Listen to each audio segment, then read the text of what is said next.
તો આ રહ્યું પ્રગટેશ્વર મહાદેવનું મંદિર. તો આપણા છોટો વ્લોગર આવી ગયા છે. છોટો વ્લોગર આગળ જાઓ, ભાગો, હાલો અમારા. તો hello welcome back to Viru vlog lifestyle. દોસ્તો કેમ છો બધા મિત્રો? એકદમ મોજમાં હશો. તો આજે આપણે આવી ગયા છે ઝરિયા. હાલો આપણે ક્યાં ને કાલે જ આવી ગયા છે દોસ્તો. અત્યારે આપણે ક્યાં જવાનું છે? ઝરિયા મહાદેવના મંદિરે જાય. ત્યારે આપણે આ ગાડી લઈને જાય છે.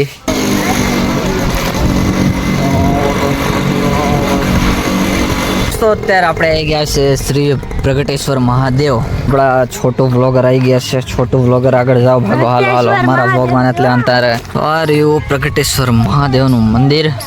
હાલો આપણે એને અંદર હવે દર્શન કરતા આવી.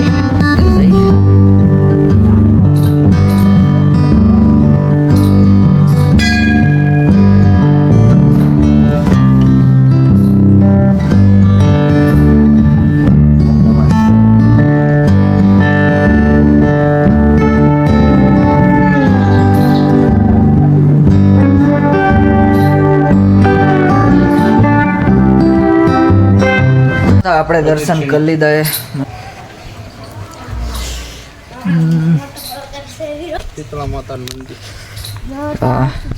ગાય માતાના મુખમાંથી પાણી આવે છે એ છે. હાલો તમને શીતળા માતાના દર્શન કરાવો. અહીંયા છે શીતળા માતા. હાલો તો દર્શન કરી લીધા. ઓમ નમઃ શિવાય.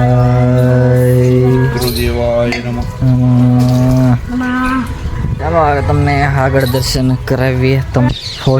વાહન મંદિર સર મોડિયા દાદાનું મંદિર. તો અહીંયા દર્શન કરી લીધા છે મસ્ત મજાના. અને હવે આપણે ક્યાં જવાનું છે?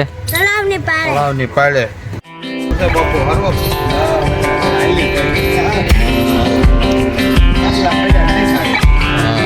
આ મંદિર પર જે દિવાલ રહી આરસીસી, ગામના લોકોએ સેવા કરીને બનાવેલી. રાતના 11-12 વાગ્યા સુધી બધા આવી જાય. રાતના સાંજના આવી જાય તો રાતના 12 વાગ્યા સુધી કામ ચાલુ રાખીને આખા મંદિર ફરતે આરસીસીની ફૂલ મજબૂતાઈ દિવાલ બનાવી છે એમને. આખી દિવાલ તળિયેથી લઈને ઉપર સુધી આખી દિવાલ બનાવી. આમ આખો રાઉન્ડ છે. સામે દેખાય તળાવની પાળ છે. આ બધા ડુંગરા છે ફરતે, ઝરિયા ફરતે. આખા ગામે બનાવી એમને આ દિવાળ. સેવા કરી છે. બનેલી છે ગામના સપોર્ટ.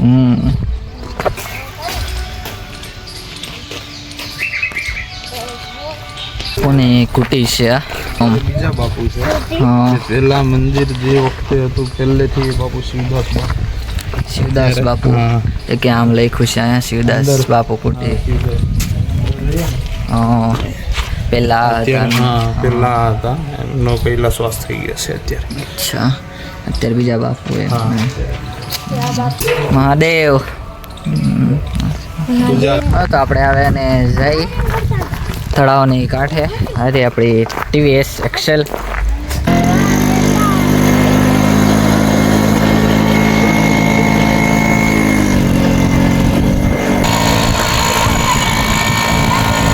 છે ને ઉપરથી જવાય છે ઉપર જવા માટે. તો ચાલો હાલો આમ ધીરે ધીરે હાલો. નીચે બેસી જા. હાલો ચડો. ચડી જવાનું હોય પગ મૂકવાનું. અમે નાના હતા તો બધું બહુ થઈ ગયું. ઓહો, જય શ્રી રામ. નવા આવતા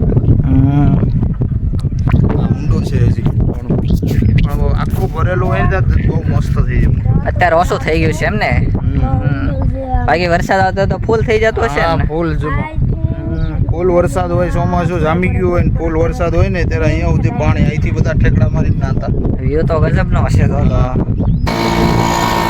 તો હવે તમને એને ચોટી પરથી બતાવો કે ઝરિયા કેવો દેખાય છે ઉપરથી. ઝરિયાના કોઈક માણસ જોતો હોય તો પહેલાં તો કમેન્ટ કરી દેજો કે હું જોઉં છું. બરોબર છે? ચાલો હવે તમને બતાડું. ચાલો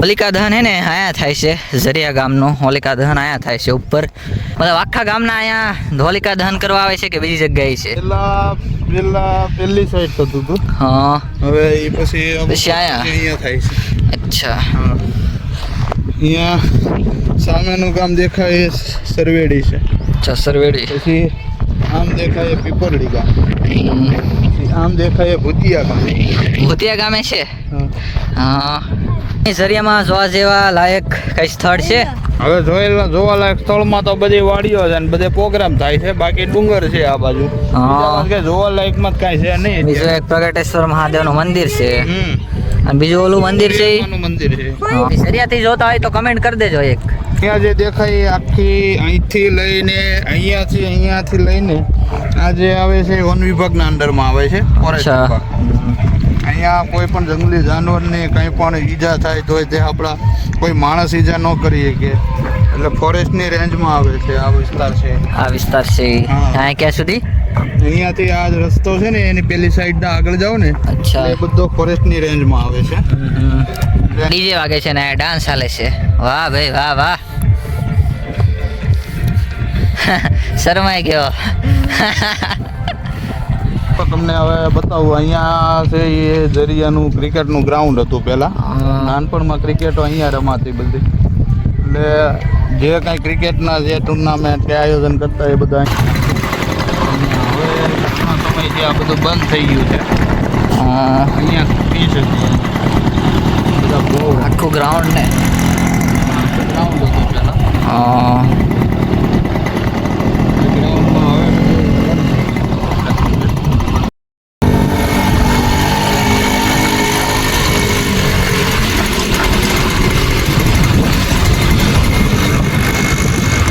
દોસ્તો અત્યારે ને મસ્ત ભેગની રાત થઈ ગઈ છે આપણી મસ્ત મજાની રાત થઈ ગઈ છે અને ઓમ છે અંદર આવી ગયો છે આજનો વ્લોગ તમને પસંદ આવે તો લાઈક કરી દેજો અને સબસ્ક્રાઈબ કરી દેજો બરોબર છે હારો ન હોય તો લાઈક શેર કમેન્ટ ફટાફટથી કમેન્ટ કરી નાખજો અને આપણે છે આપણે ટેમ્પામાં ઊભા છે અને કાલે સવારે નીકળવાનો આપણે ઓમ કે છે કેટલા વાગે નીકળવાનું છે ભાઈબંધ 6 વાગે આપણે 6 વાગે નીકળવાનું છે ટેમ્પાનો આપણે જવામાં કેવો એક્સપિરિયન્સ રહેશે તમને બધું જણાવીશ અને ઝરિયામાંથી હોય તો તમે કમેન્ટ કરી નાખજો એમ 5 વાગે નીકળ્યા 5 વાગે આપણે તૈયાર થાય ને પછી 6 વાગે નીકળવાનું એ વાંધો નહીં લાંબો થઈ જાય બ્લોગ તો કંઈ નહીં ચાલો મળીએ નેક્સ્ટ વીકમાં ત્યાર સુધીમાં બાય